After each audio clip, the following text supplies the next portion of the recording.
प्रामुख्याने उपस्थित आपल्या जिल्ह्याच्या माननीय एसडीओ मॅडम, त्याचप्रमाणे हिंगणा तालुक्याचे कार्यकारी दंडाधिकारी माननीय तहसीलदार साहेब, या गावचे सरपंच सन्माननीय देवतुळे साहेब, उपसरपंच साहेब, उपस्थित कोतेवाड्याचे सरपंच साहेब आणि उपस्थित सर्व व्यासपीठ, कारण वेळ होऊन गेला आहे आणि कामं भरपूर आहेत. मित्र, सर्वप्रथम तर मी महायुती शासनाचं मनापासून हार्दिक अभिनंदन करतो.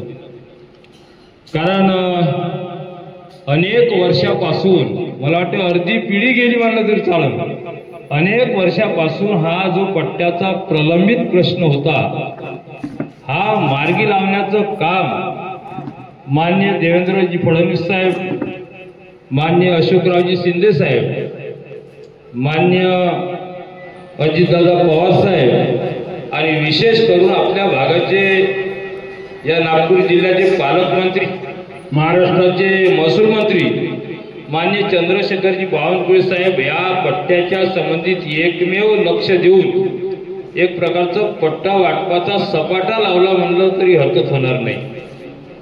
आणि ही बाब नेहमी आमच्या लक्षात आली.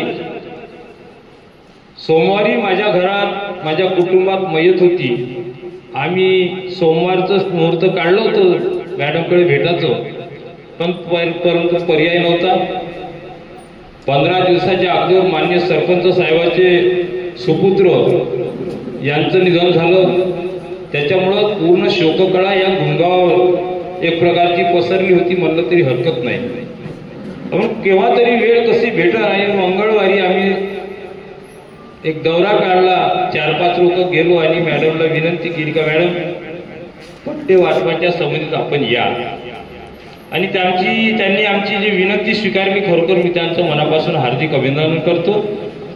म्हणजे सर नियमात बसन असं पत्र पाठवून, म्हणजे आमची नेहमी विनंतीच नाही तर सर नियमात बसन असं मॅडमनी सांगितलं. नुसते पट्टेच नको सांगा धनराजजी, इतरही काही कामं असं तर सांगा. कामं निकाली काढणे हा आपला मुख्य व्यवसाय. पण मॅडमनी ती हिंमत दाखवली का आपण सगळे कामं निकाली काढू. त्यामध्ये शब्द बोलल्याबरोबर मला असं वाटलं का सगळेच प्रश्न म्हणजे मॅडम या ठिकाणी संभ्रमाची स्थिती आहे. बरेचसे लोक आबाधित आहे ना, बरेचसे लोक जुळपी जंगलमध्ये आहे. म्हणून तो थोडासा विचार आमच्या मनात किंतु परंतु चालला होता. परंतु जेव्हा मान्य चंद्रशेखरजी बावनकुळे साहेबांचं आम्ही स्टेटमेंट ऐकतो का महाराष्ट्र शासनाचं लक्ष हे झुडपी जंगल असेल तरी, फॉरेस्टची जागा असेल तरी आम्ही मात्र गोर गरिबांना पट्टे देण्याचं काम करणार आहे. या गोष्टीवर ठाम विश्वास ठेवून आम्ही याची सुरुवात केली. मॅडम, मला अनुभव आहे का महाराष्ट्रात फॉरेस्ट डिपार्टमेंटची जागा म्हणलं त्या लोक हात झटकून टाकते, हातच नाही लावत. त्याले काही जमत नाही होते. आपलं 24 कागद जोडताच आपण परेशान होतो. परंतु मी अनुभवलं मॅडम, 2 महिन्यात मी 3000 स्क्वेअर फूट जागा महाराष्ट्र 3000 स्क्वेअर फूट जागा कोतेवाडा या गावात फॉरेस्ट डिपार्टमेंटची आम्ही घेतली आणि त्याच्यावर बांधकाम करण्याचं सुद्धा आमचं काम आता चालू करण्याच्या तयारीत आहे. म्हणजे प्रयत्न मला माहित आहे, लड़ों से डरकर नौका पार नहीं होती और कोशिश करने वाले की हार नहीं होती. आणि मग आम्ही कोशिश केली मॅडम, आम्हाला जागा भेटली. आणि मग आम्ही माझ्यासारखा लहानसा माणूस, निर्दा साधा सीधा माणूस जर महाराष्ट्रात आपलं फॉरेस्टची जागा घेऊ शकते तर खऱ्या अर्थानं महाराष्ट्र शासनानं जर लक्ष पुरवलं तर खऱ्या अर्थानं जागा मिळवणं काही मोठा विषय नाही. कालचा विषय झाला मॅडम. काल आम्ही गेलो होतो नागपुरात, तुमाने साहेबांकडे गेलो होतो. मी अशोक शिंदे साहेबांना पत्र लिहिलं, कारण आमची शेतकऱ्याची जागा हडप करण्याचा प्रयत्न जो शासनाचा आहे. मी खऱ्या गोष्टीसाठी सख्या माणसा, सख्या पोरासाठी विरोध करायला देत नाही. मी अशा विचाराचा माणूस. मी लिहिलं पत्र, साहेब आमचं पत्र घ्या, तुम्हाला साहेबांकडे गेलो, तुम्ही कृपया शिंदे साहेबांना पाठवा. आणि शिंदे साहेबांना हे पत्राचं उत्तर मला जर आलं नाही, जेव्हा केव्हा शिंदे साहेब नागपुरात येईल तेव्हा फक्त मला बोलवा. कारण विचाराची देवाणघेवाण करण्याची क्षमता, मी किती साधा माणूस असं तुम्ही माझ्या आता मी त्यांना लिहिलंच आहे तहसीलदार तुमच्याकडे मी आलो होतो का मला याचे जिथे शासनाची जागा आहे अशी जागा कळवा. मी 2 मौजे कळवले साहेब तुम्हाला, सुकळी आणि पिंपळदरा. सुकळी आणि पिंपळदरा 700 एकर जागा सापडली साहेब महाराष्ट्र शासनाची, झुडपी जंगलाची नाही, झुडपी जंगलाची वाटच नाही जायचं. 700 एकर जागा मला त्या महाराष्ट्र शासनाची 2 मौजा सापडली. बाकीचे मौजे शिल्लक आहे सर, कोळी शिल्लक आहे, आपली नागाजरी शिल्लक आहे, कटंगरा शिल्लक आहे, मांडवा शिल्लक आहे, सांगलीचा बाहेर काय शिल्लक आहे. आणि म्हणून मी ते उत्तर त्याच्यात उल्लेख केला आहे का जर तुम्ही आम्हा शेतकऱ्यांना पूर्ण पैसे देऊ शकत नसाल तर तुम्ही एकही रुपया खर्च करू नका, जमीन तुमच्याच जोड आहे. तुझे आहे तुझं पाशी, परंतु जागा चुकलाशी आणि जागा चुकलं शासन आणि अशा प्रकारची समज देण्याचं आपण मनही लिहिल्याचं. तुझे आहे तुझं पाशी परंतु जागा चुकलाशी, जागा तुमच्या जवळ आहे साहेब, जागा तुम्ही घेऊन घ्या.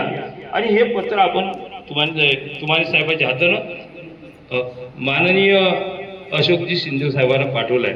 साहेब आम्ही एकनाथ शिंदे साहेबांना पाठवलाय, त्याचे प्रत सुद्धा माझ्याकडे आहे. म्हणून त्याच्यानंतर आम्ही मॅडम आता आपल्याकडे आपल्या कार्यक्रमाला वळतो आणि खरोखरच आपण पट्टेधारकांनी सुद्धा आपला तोल सोडू नये, म्हणजे आपला धीर सोडू नये. मॅडम आहे पट्टे होणार आहे, एकच आहे, एकाचे पहिले होईल दुसऱ्याची मागू नये. अडचण असली मी आताच समजलो, आताच नियमाची भान मला आली का जे पट्टे खऱ्या अर्थानं फॉरेस्टमध्ये आहे पण तिथं जर गोंड समाजाचे लोक राहत असल आणि त्याच्याजवळ जर 2005चा पुरावा असल का याचं अतिक्रमण 2005चा आहे तर महाराष्ट्र शासन कधी आळवं येणार नाही, त्याला पट्टे देता येते जाणीव तुम्हाला आहे. आणि मग असे लोक आम्ही 5-7 काढले मॅडम, आजच गुन्हा मी 5-7 लोक काढले जातीनं गोंड आहे 2004च्या ज्याच्याजवळ पावत्या आहे आणि त्याची जागा फॉरेस्टमध्ये आहे. आणि मग याच्यावर सुद्धा आपण लक्ष केंद्रित करावं हीच विनंती करतो आणि कार्यक्रमाची सुरुवात पुढील चालू द्यावं अशी नम्र विनंती. गाव भेटीच्या कार्यक्रमाला उपस्थित आपल्या उपविभागाच्या माननीय उपविभागीय अधिकारी सौरपते मॅडम, या गावचे प्रथम नागरिक सरपंच साहेब धनराजजी अष्टनकर साहेब, इतर सर्व मान्यवर, सरपंच साहेब, सर्वांचे मनपूर्वक स्वागत. आणि हा आजचा गावभेटीचा कार्यक्रम जो आपण घेतलाय तो प्रामुख्याने आपल्या माननीय उपविभागीय अधिकारी यांच्या उपस्थितीमध्ये घेतलाय. खरं तर मॅडमचे गावभेटीचे कार्यक्रम हे ऑलरेडी सुरू आहेत, परंतु त्यांचं कार्यक्षेत्र साधारणतः जास्तीत जास्त नागपूर ग्रामीणमध्ये गावभेटीचे कार्यक्रम झालेत, पण आपल्या तालुक्यातला त्यांचा हा पहिलाच कार्यक्रम आहे जो आपण गुमगाव या ठिकाणी घेतलेला आहे. आणि मी यानिमित्त 2-4 गोष्टी सांगू इच्छितो की मागच्या 4 ते 5 महिन्यात आपल्या महसूल विभागामध्ये मोठ्या प्रमाणामध्ये असे आमूलाग्र बदल घडणारे असे निर्णय या महसूल विभागाने घेतलेले आहेत. आणि त्याचं कारण आहे आपल्या जिल्ह्याचे पालकमंत्री आणि माननीय महसूल मंत्री बावनकुळे साहेब यांच्या नेतृत्वामध्ये महसूल विभागाची जे वाटचाल आहे ती आता फार मोठ्या दिशेकडे चाललेली आहे. आपण सगळेजण इन्स्टा, सोशल मीडिया किंवा इलेक्ट्रॉनिक किंवा वृत्तपत्र इतर माध्यमातून आपण बघतो की असे बरेचसे मोठे निर्णय आपल्या माननीय महसूल मंत्री महोदय यांनी घेतलेले आहेत. 2-4 गोष्टी सांगू इच्छितो की साधारणतः पहिला जो निर्णय आला होता फेब्रुवारीमध्ये, एक छत्रपती शिवाजी महाराजस्व अभियान, हे अभियान मोठ्या प्रमाणामध्ये आपलं महसूल विभाग राबवत आहे. आणि आपल्याच तालुक्यामध्ये मला सांगायला आवडेल की जवळपास 25 कॅम्प आपण घेतलेले आहेत. आपल्याला कल्पना आहे गुमगाव येथे सुद्धा आपण या ठिकाणी याच हॉलमध्ये कॅम्प घेतलेला आहे. आणि आता 4 ऑगस्टला सुद्धा आपण 7 ठिकाणी कॅम्प घेतला. मग वानाडोंगरी असेल, टाकळघाट, कानोली, बारा, अडेगाव, हिंगण्यामध्ये सुद्धा 1 ऑगस्टला आम्ही हिंगणा मंडळाचा फार मोठा कॅम्प आपण घेतला. सो मोठ्या प्रमाणामध्ये आपण कॅम्प घेतोय. मेटाउमरी लहान गावं जिथे जिथं शक्य असेल त्या ठिकाणी सुद्धा आपण करतोय. मी स्वतः आता 4 ऑगस्टला नेरीमानकर या ठिकाणी उपस्थित होतो जिथं आपण कॅम्प घेतलाय.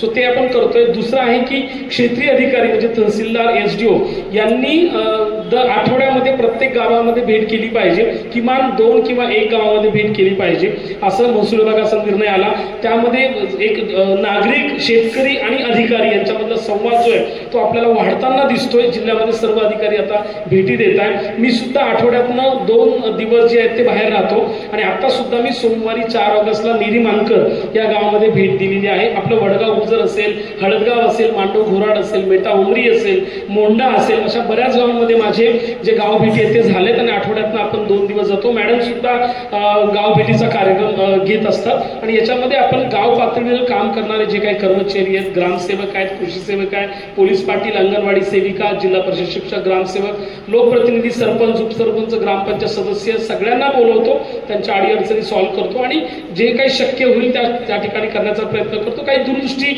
परिणाम होऊ शकणारे अशा गोष्टीचा त्या सुद्धा आपण करत असतो.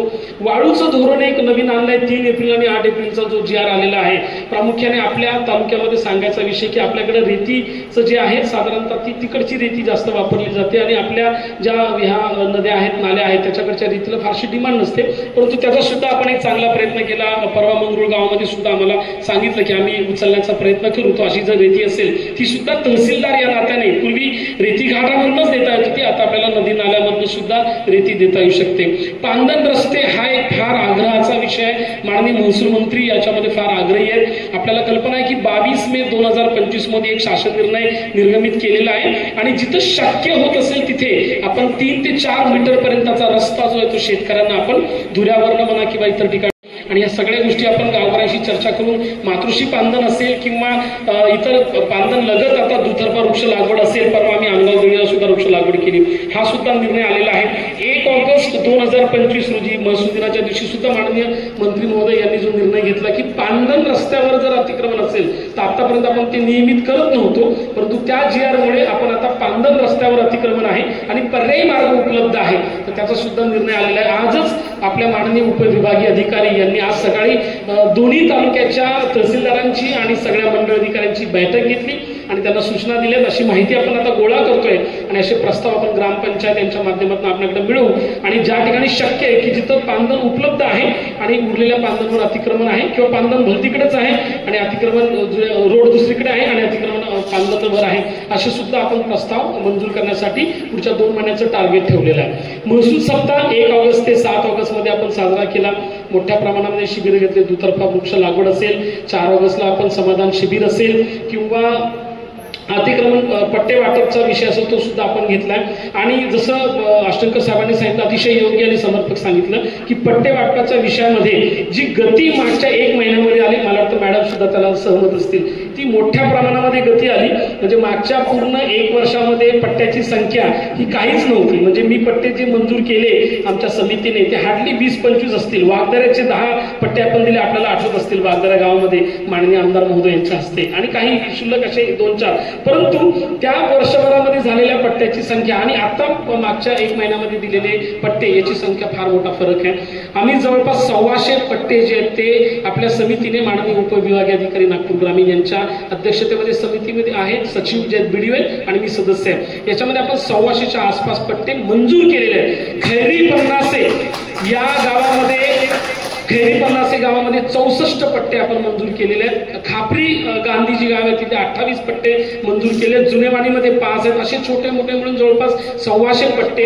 नगर परिषद वानाडोंगरी इथले 47 पट्टे मॅडमने मंजूर केलेले आहेत. म्हणजे मॅडम सुद्धा त्या बाबतीत खूप पॉझिटिव्ह आहेत. मॅडमने मंत्री महोदय यांच्याकडे काम केलेलं आहेत आणि त्यामुळे त्यांचा सुद्धा अप्रोच खूप पॉझिटिव्ह आहे. प्रशासन एकंदरीत पट्टे वाटपाकरता अतिशय पॉझिटिव्ह आहे. त्यामुळे मी म्हणून म्हटलं की 1 वर्षामध्ये दिलेल्या पट्ट्यांची संख्या आणि मागच्या 1 महिन्यामध्ये दिलेल्या पट्ट्यांची संख्या यात निश्चितपणे फार मोठा फरक आहे.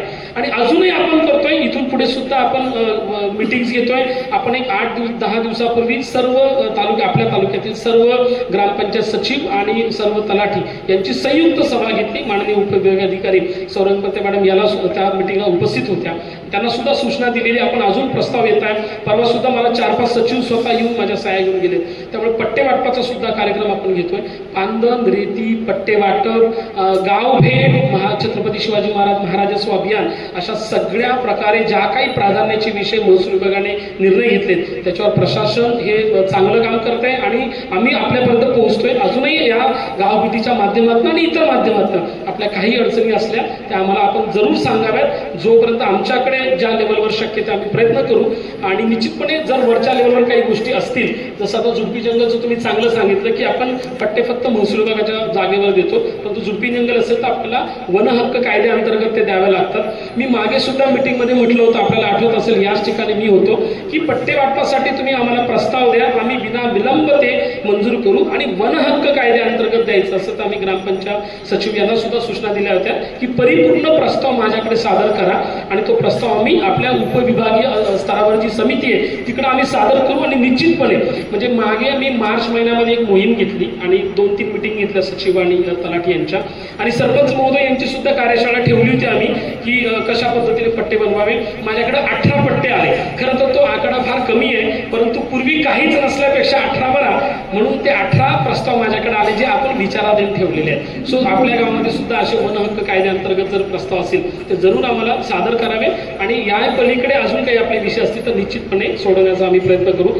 सो या ठिकाणी माननीय उपविभागीय अधिकारी आले आहेत, मला वाटतं ते आपल्याला जास्त, मी तर काय नेहमीच येत असतो. आत्ताच काही दिवसांपूर्वीच मी आपल्या सरपंच साहेबांनी तर ग्रामपंचायतला बसलो होतो. सो मला वाटतं त्यांना जास्त ऐकणं गरजेचं आहे, त्यांच्याकडे तुम्ही त्यांच्या समस्या सुद्धा मांडू शकता. खरं तर आपल्या सर्वांच्या वतीने, तालुक्याच्या वतीने मी माननीय उपविभागीय अधिकारी यांचं आभार व्यक्त करतो की त्यांनी गुमगाव सारख्या ठिकाणी त्यांचा तालुक्यातला पहिलाच गाव भेट या ठिकाणी उपस्थिती दर्शवली. पुन्हा एकदा सगळ्यांचे खूप खूप धन्यवाद.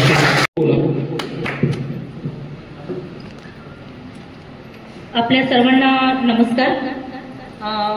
इथे मंचावर उपस्थित आपल्या गावाचे सरपंच साहेब, उपसरपंच साहेब, या ठिकाणी उपस्थित आपले ज्येष्ठ सदस्य, जिल्हा परिषद माजी सदस्य आष्टनकर साहेब, आष्टनकर मॅडम, आपल्या तालुका सरपंच संघटनेचे अध्यक्ष आष्टनकर साहेब, आणि इथे इतर जे मान्यवर सर्व उपस्थित आहे आणि उपस्थित समस्त नागरिक, इतर जे काही वेगवेगळ्या विभागाचे अधिकारी कर्मचारी आहेत, सर्वांना माझा नमस्कार.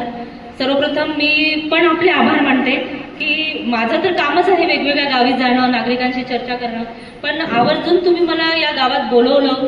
आष्टनकर साहेब नेहमीच काही नाही काहीतरी कामानिमित्त लोकांचे कामं घेऊन ते आमच्या कार्यालयात येत असतात आणि दोन तीनदा ते मला बोलले की मॅडम तुम्ही आमच्या गावात पण नक्की या. तर यावेळेस पण त्यांनी असा आग्रह केला आणि आमच्या ज्या गावभेट जे कार्यक्रम आहेत ते मागच्या 2-3 महिन्यांपासून सतत सुरू आहेत. आता जास्तीत जास्त गावभेट कार्यक्रम जे आहेत ते नागपूर ग्रामीणमध्ये झालेले आहे. हिंगणा तालुक्यात पण बऱ्याच गावांना माझ्या भेटी झाल्या, पण त्या गावभेटच्या निमित्ताने नाही झाल्या, वेगवेगळ्या इतर कारणांनी वेगवेगळ्या ग्रामपंचायतींना भेटी झालेल्या आहेत. पण गावभेट म्हणून ही म्हणजे गुमगाव जे आहे आपलं ती हे पहिलं गाव आहे जिथे आपली ही गावभेटचा आपण कार्यक्रम घेत आहोत. तर सर्वप्रथम गावभेट जी आपली संकल्पना आहे, तर आता साहेबांनी सांगितलं, तहसीलदार साहेबांनी, की आपल्या महाराष्ट्र राज्याचे महसूल मंत्री आणि आपले जिल्ह्याचे पालकमंत्री बावनकुळे साहेब, ही सुद्धा एक त्यांचीच कल्पना होती की अधिकारी जे आहे त्यांनी फक्त ऑफिसमध्ये बसून न राहता त्यांनी नागरिकांपर्यंत पोहोचलं पाहिजे. म्हणजे वेगवेगळ्या गावांमध्ये भेटी दिल्या पाहिजे. गावातले नागरिक असतील, गावातले जे काही सरपंच साहेब आहेत, उपसरपंच आणि गावातली जी काही ग्रामपंचायतीची बॉडी असते, सगळ्यांशी जाऊन चर्चा केली पाहिजे, त्यांच्या समस्या जाणून घेतल्या पाहिजे. म्हणजे नेहमी कसं असते की नागरिक प्रशासनापर्यंत येतात आणि बरेचदा आपली कामं सोडून येतात, ते तालुक्याचं ठिकाण किंवा आमचं जे उपविभागीय अधिकारी कार्यालय नागपूरला आहे त्या ठिकाणी तुम्ही येता, कधी आमची भेट होत नाही किंवा आमच्याकडे पुरेसा वेळ नसतो, आम्ही कधीतरी मीटिंगमध्ये असतो. म्हणजे लोक आपला वेळ, त्यांचा पूर्ण दिवस जातो, कधीतरी कोणी आपली रोजी उडवून किंवा आपलं कामधंदा वेगळा ठेवून अधिकाऱ्यांना भेटायला येतात. बरेचदा अधिकाऱ्यांची भेट होत नाही, त्यांचं काम होत नाही. असं म्हणजे ह्या ज्या काही अडचणी आहेत त्यापेक्षा जर अधिकाऱ्यांनीच आठवड्यातून एक दिवस एखाद्या गावात गेलं तर त्या गावाच्या समस्या असतील, नागरिकांच्या समस्या असतील, ह्या आपल्याला सविस्तरपणे समजू शकतील आणि त्या सोडवण्यासाठी आपण प्रयत्न करू शकू, अशी साहेबांची संकल्पना होती. आणि या संकल्पनेतून आम्ही नागपूर ग्रामीणमध्ये गावभेट कार्यक्रम मागच्या 2-3 महिन्यापासून सुरू केला. म्हणजे आता जवळपास नागपूर ग्रामीणचे 15 पेक्षा जास्त ग्रामपंचायतींना आम्ही भेट दिली, तिथल्या लोकांच्या समस्या समजून घेतल्या. ती गावभेट झाल्यानंतर त्याचा आम्ही प्रोसिडिंग पण तयार करतो की लोकांनी काय काय समस्या म्हणजे सांगितलेल्या आहेत त्याची एक यादी तयार करतो, त्याचं प्रोसिडिंग तयार करतो आणि 1 महिन्यानंतर म्हणजे जर दुसऱ्या विभागाची समस्या असेल तर त्यांना कळवलं जाते की ही समस्या लोकांनी सांगितली आहे, आपल्या स्तरावर तात्काळ उपाययोजना कराव्या किंवा ही समस्या सोडवावी असं पत्रव्यवहार केला जातो. आणि 1 महिन्यानंतर त्याचा आढावा पण घेतला जातो. म्हणजे असं नाही की नुसतं यायचं, लोकांच्या समस्या ऐकून घ्यायच्या आणि घरी जायचं, असं नाही. त्या समस्या जर ऐकून घेतल्या आपण तर त्याचं सोडवल्या पण पाहिजे. 100% समस्या सुटतील असं नाही, पण 100 पैकी 50 तर सुटतील या म्हणजे या तत्वावर आम्ही ते सुरू केलं. आणि आता तर माननीय जिल्हाधिकारी साहेबांनी संपूर्ण जिल्ह्यात ही गावभेट जी संकल्पना आहे समाधान दिवस म्हणून त्यांनी सुरू केलेली आहे. प्रत्येक बुधवारी दर म्हणजे 2 ग्रामपंचायतींना भेट द्यायच्या अधिकाऱ्यांनी तालुका प्रशासनाने अशा स्वरूपाचा हा कार्यक्रम आहे. तर आजचा हा कार्यक्रम आपण आपल्या इथे ठेवला. आज बुधवार नाहीये, पण आज आपला इथला वेगळा कार्यक्रम आहे हा. आष्टनकर साहेब आमच्याकडे 2-3दा आले की मॅडम आमच्या गावातल्या पट्टे वाटपाचा विषय प्रलंबित आहे, तर तो विषय सोडवण्याच्या दृष्टीने तुम्ही आम्हाला मदत करा. आमचे लोक बऱ्याच वर्षापासून पट्ट्यांची वाट बघत आहेत. झुडपी जंगलवर लोकांचे पट्टे आहेत किंवा गावठाणवर लोकांचे पट्टे आहेत, तर ते देण्याच्या दृष्टीने तुम्ही आम्हाला काहीतरी सकारात्मक सांगा असा त्यांचा आग्रह होता. तर त्याच्यामुळे मग आम्ही म्हटलं की नाही, पट्ट्यांचाच विषय कशाला, आम्ही एक गावभेटच कार्यक्रम घेतो आणि इतरही जे काही तुमच्या गावाचे प्रश्न असेल ते सर्व आम्ही प्रशासनाचे अधिकारी उपस्थित राहून त्या ठिकाणी ऐकून घेऊ. तर साहेबांनी जसं सांगितलं, निश्चितपणे जो पट्ट्यांचा जो विषय आहे मागील एका महिन्यात आपल्या माननीय पालकमंत्री महोदयांनी किंवा आपल्या मुख्यमंत्री महोदयांनी पट्ट्याचा जो विषय तो इतका अजेंड्यावर घेतला आहे की सर्व जे पट्टे जे आपण 2011 पूर्वीचे पट्टे लोकांना देऊ शकतो, जे पात्र पट्टेधारक आहे त्यांना तातडीने प्रशासनाने पट्टे दिले पाहिजे. आणि जसं आपल्या तहसीलदार साहेबांनी सांगितलं, मागच्या काही वर्षामध्ये आम्हाला असं निदर्शनास आलं की पट्ट्यांच्या बाबतीमध्ये आपल्या तालुक्यांमध्ये खूप कमी काम झालेलं होतं. म्हणजे हिंगणामध्ये आम्ही पाहिलं तर साधारणतः 150-200 पट्टे झाले असेल जवळपास. नागपूर ग्रामीणमध्ये पण असे 100-150 पट्टे फक्त एक पूर्ण तालुक्यात वाटप झाले होते. पण आता जर आपण मागच्या 1 महिन्याचा पाहिलं की आपण किती पट्टे मंजूर केले, तर साधारणतः 354 पट्टे मागच्या 1 महिन्यात आमच्या कमिटीने मंजूर केलेले आहेत. म्हणजे हिंगणा आणि नागपूर ग्रामीण तालुक्याचे मिळून नगरपालिकांचे पण पट्टे आहे. आणि आमचे जे दोन्ही बीडीओ आहेत, जे आपली जी शक्ती प्रदत्त कमिटी असते एसडीओच्या अध्यक्षतेखाली, त्याचे बीडीओ साहेब हे सदस्य सचिव असतात. तर आमची तर बीडीओना वारंवार असे माझं सांगणं असते की तुम्ही जास्तीत जास्त पट्ट्याच्या केसेस आमच्या पुढे ठेवा. आमचं टार्गेट आहे की 15 ऑगस्ट पर्यंत 1000 पट्टे आम्हाला द्यायचे आहेत. हे टार्गेट आम्ही ठेवलेलं आहे. अर्थातच त्याच्यासाठी आम्हाला तहसीलदार साहेबांचं सहकार्य लागेल, बीडीओ साहेबांचं सहकार्य लागेल. मी सतत त्यांच्या संपर्कात असते की एक तर आपण आधी पहिले डाटा माहिती काढून घेतली की कुठे कुठे हे पात्र पट्टेधारक आहे, म्हणजे 2011 पूर्वीचं अतिक्रमण कुठे कुठे आहे, कुठल्या जागेवर आहे, ही आम्ही पहिले माहिती गोळा केली. आणि त्यानंतर आम्हाला असं आढळलं की हिंगणामध्ये आणि नागपूर ग्रामीणमध्ये मिळून साधारणतः पहिल्या टप्प्यामध्येच आपले जवळपास 1,500 पट्टेधारक हे पात्र आहेत. तर त्याच्यात आम्ही टार्गेट ठेवलं की 15 ऑगस्ट पर्यंत 1000 तर आपण करू. तर चांगलं सकारात्मक काम त्यामध्ये सुरू आहे आणि मला विश्वास आहे की 1000 पट्टे आपले 15 ऑगस्ट पर्यंत निश्चितपणे होतील. आणि एखादा मोठा कार्यक्रम मान्य आमदार साहेब आहेत आपले, किंवा जर का साहेबांनी विनंती मान्य केली तर आपले पालकमंत्री महोदय आहे यांच्या अध्यक्षतेखाली आपण एखादा कार्यक्रम घेऊ आणि आपले जे सगळे पट्टेधारक आहेत यांना आपण पट्टे वितरित करू. हा जो पहिला पट्टे वाटप म्हणजे पहिला विषय झाला, हा सर्वांसाठी घरे हा जो 2018चा आपला पट्टे वाटपाचा GR आला होता, त्याप्रमाणे 31/12/2011 पर्यंतचे जे पात्र अतिक्रमण धारक आहे, ज्यांचं कुठल्या तरी शासकीय जमिनीवर अतिक्रमण आहे, ते घरकुलासाठी आपण ते अतिक्रमण नियमानुकूल करतो.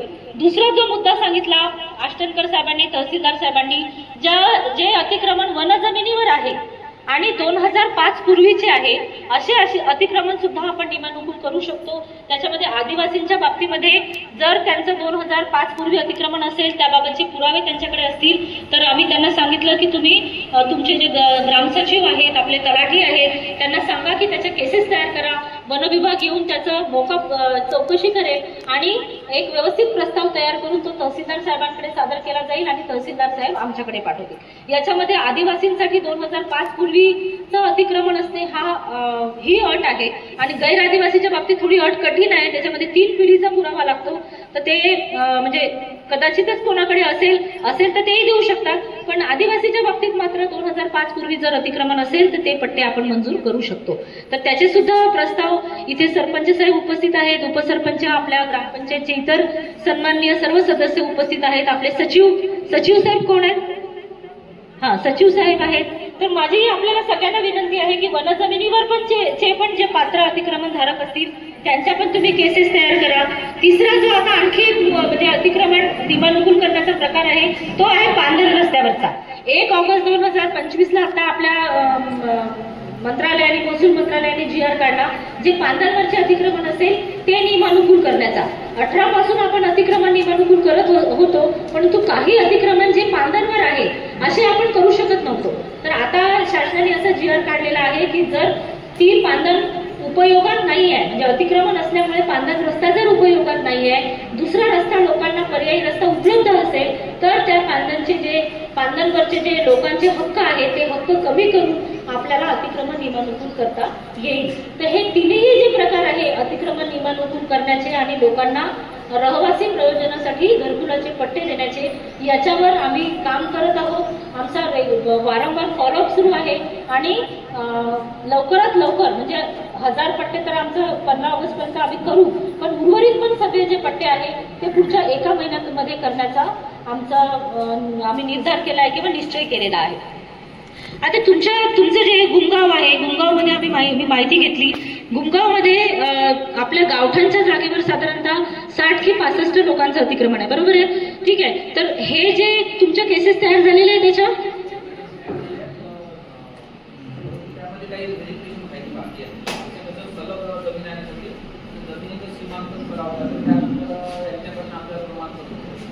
सलग म्हणजे बाकीची शेजारची जमीन कोणती जमीन आहे ती फॉरेस्टची आहे का?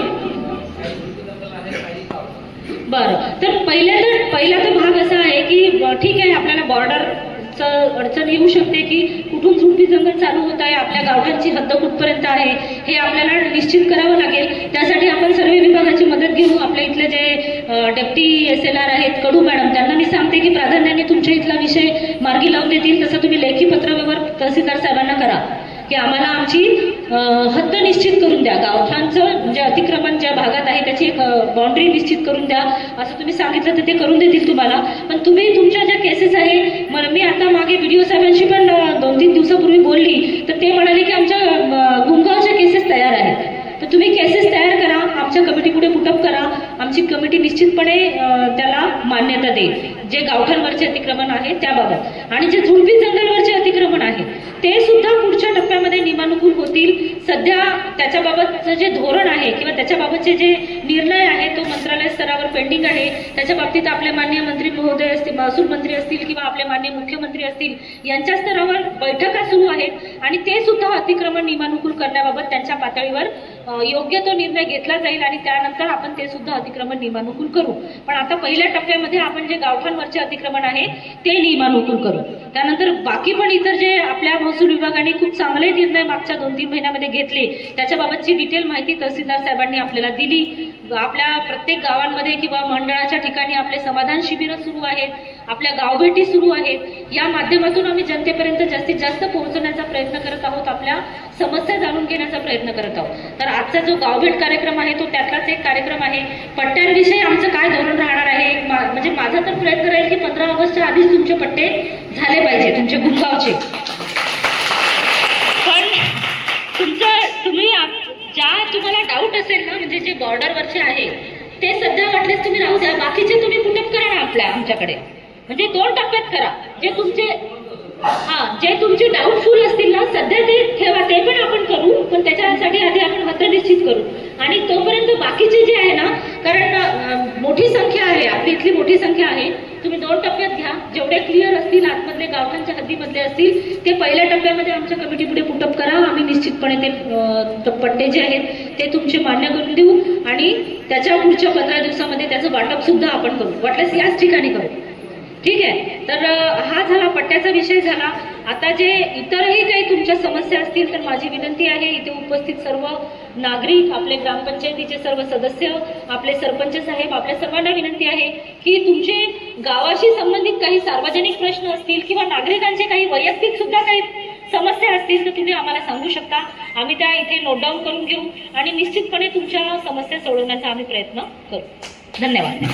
आदिवासी लोकांचे पट्टे आहे, राहणं आहे आणि त्याच्याजवळ 2005चा जर पुरावा आहे त्याची कास्ट सर्टिफिकेट लावून आपल्याला या प्रस्तावावरून प्रस्ताव पाठवता येईल का?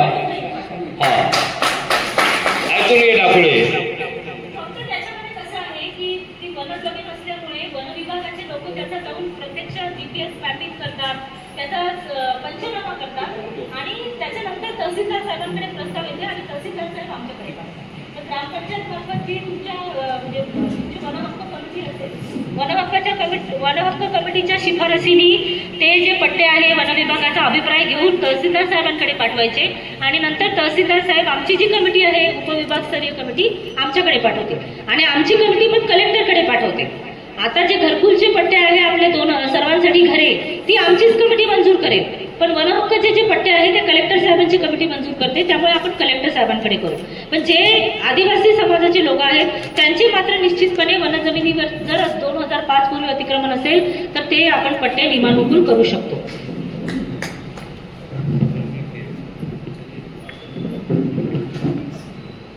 धन्यवाद मॅडम.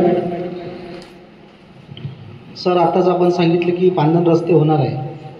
आज मी पेपरमध्ये असं वाचलं की प्रत्येक शेतापर्यंत पांधन रस्ता जाणार आहे आणि पेपरमध्ये बहुतांश मला वाटते प्रत्येक शेताला 12 फुटाचा असा पांधन रस्ता जाणार आहे.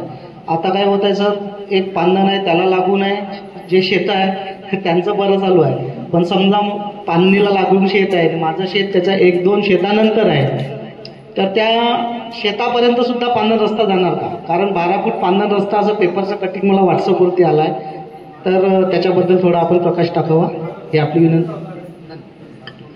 आपण काय केलं आहे की आपल्या गाव नकाशावर जे पांधन आहे, तर शासनाची जी भूमिका आहे की असे पांधन अगोदर तयार मजबूत झाले पाहिजे, म्हणजे गाव नकाशावर असलेले पांधन. जो आपल्याला कल्पना आहे की आता आम्ही ग्रामपंचायतमध्ये सुद्धा मॅप लावलेत, सर्व जे तलाठी आहेत त्यांनी प्रत्येक तुमच्या गणगावला लागले असतील किंवा लागतील आता लागले. चल गुड. तर तुमच्या ग्रामपंचायतीमध्ये तुम्ही बघितलं तर ते पांधन आम्ही कुठून कुठे जाते हे सगळं आपण त्या डिजिटल नकाशावर दाखवले. सो ही जी पांधन आहेत हे आपण अगोदर तयार करणार. इव्हन मातोश्री पांधन असेल किंवा पालकमंत्री पांधन किंवा अजून CSR किंवा अजून काही, त्याच्यामध्ये आपण ही पांधन अगोदर घेतो.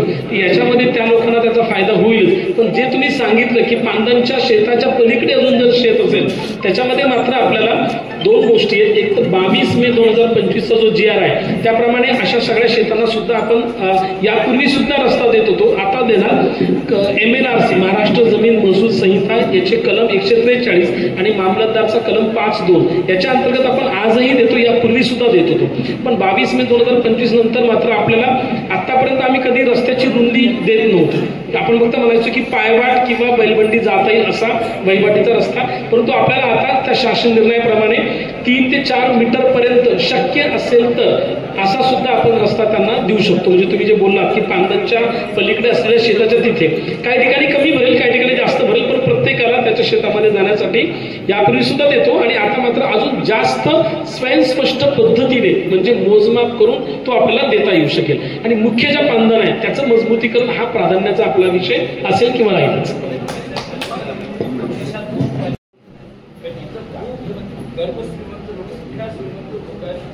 माइक ठेवून दे म्हणजे का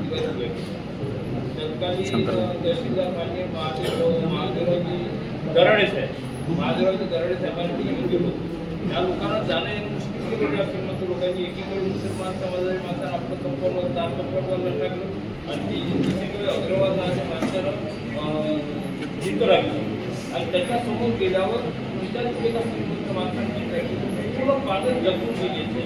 आता तिथं पानं म्हणजे आपण नाजीला फोडतो म्हणतो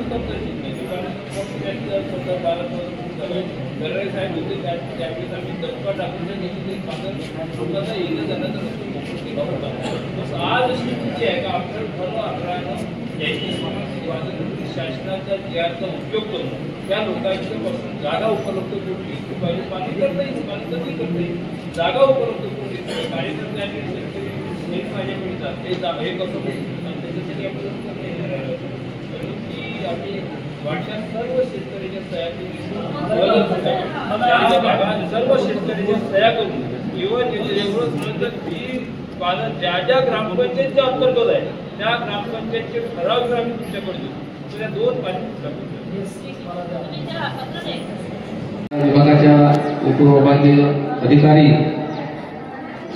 सौरभपती मॅडम, आपल्या तालुक्याचे तहसीलदार श्री माऊस साहेब, आपल्या विभागाच्या उपविभाग अभियंता पाणी पुरवठा रामतेगे मॅडम त्यांनी आपला वेळात वेळ काढून इथे आपल्या गावात मार्गदर्शन केलं. त्याचप्रमाणे आपल्या सर्व लोकांच्या समस्या जाणून घेतल्या. त्याबद्दल गुमगाव येथील सर्व गावकरी मंडळी आणि ग्रामपंचायत गुमगाव यांच्याकडून मी त्यांचे आभार मानतो. आपल्या ग्रामपंचायतीचे सरपंच श्री अरुणजी तसेच उपसरपंच आणि आपल्या जिल्हा परिषदेचे